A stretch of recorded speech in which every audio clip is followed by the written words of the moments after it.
बनना है तो बाज बनना, तोता कभी न बनना, क्योंकि तोता बोलता बहुत है पर पिंजरे में रहता है, और बाज बोलता कम है लेकिन पूरे आसमान का राजा होता है। हर बाज की ज़िंदगी में बढ़ते उम्र की मोड़ पर एक ऐसा समय आता है जहां उसके सामने पहले दो रास्ते सरल और तुरंत समाधान देने वाले होते हैं, और वही तीसरा रास्ता कठिन और पीड़ा देने वाला होता है। लेकिन बाज पीड़ा चुनता है, और यही से शुरू होता है बाज का पुनर्जन्म।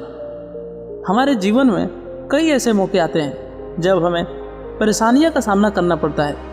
कई लोग तो जीवन में संघर्ष कर आगे निकल जाते हैं, और कई अपने हालातों से हार मानकर खुद को ज़िंदगी के हवाले कर देते हैं। ऐसे में हमारी ज़िंदगी और हमारा खुद का कोई वजूद नहीं रहता। दुनिया उसी को सलाम करती है जो अपने कर्म खुद लिखते हैं। सिर्फ इंसान ही नहीं, कुदरत में हर प्राणी के साथ ऐसा होता है।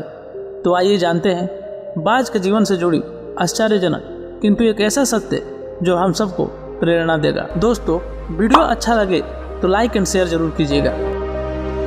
बाज लगभग 70 वर्ष जीता है, परंतु अपने जीवन के 40वें वर्ष में आते आते उसे एक महत्वपूर्ण निर्णय लेना पड़ता है। इस अवस्था में उसके शरीर के तीनों प्रमुख अंग बेअसर होने लगते हैं।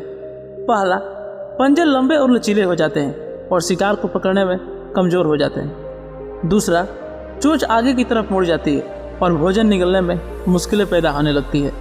तीसरा, पंख भारी हो जाते हैं और सीने से चिपकने के कारण पूरे खुल नहीं पाते और उड़ाने भरने में सीमित कर देते हैं। भोजन ढूंढना, भोजन पकड़ना और भोजन खाना, तीनों प्रक्रिया अपनी धाराएं खोने लगती हैं।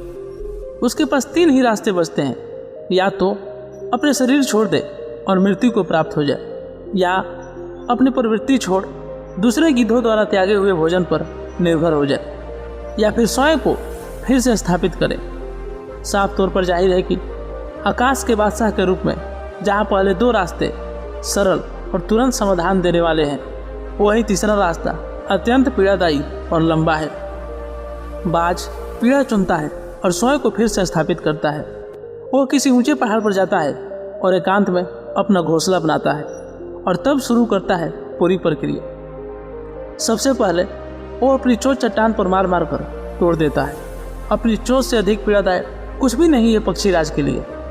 अब वो इंतजार करता है चोंच के फिर से उगाने की, और उसके बाद वो अपने पंजे भी उसी प्रकार तोड़ देता है और इंतजार करता है पंजों का फिर से उगाने का।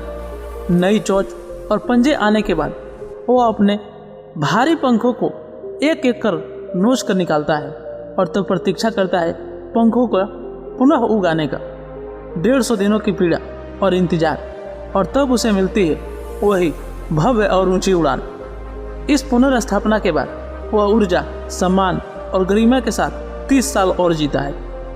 आपने कई बार ये सुना होगा, भगवान भी उसी की मदद करते हैं जो अपनी मदद खुद करता है।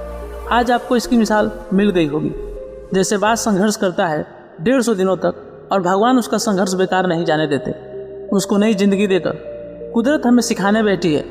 जैसे पंजे पकड़ के प्रतीक है चोंच सक्रियता की, और पंख कल्पना को स्थापित करते हैं। इच्छा हालातों पर काबू रखने की, सक्रियता स्वयं अस्तित्व की गरिमा बनाए रखने की, कल्पना जीवन में कुछ नएपन बनाए रखने की। हमें भी 40 तक आते आते इच्छा, सक्रियता और कल्पना तीनों के तीनों निर्बल पड़ने लगते हैं। हमारा व्यक्तित्व ढीला पड़ने लगता है।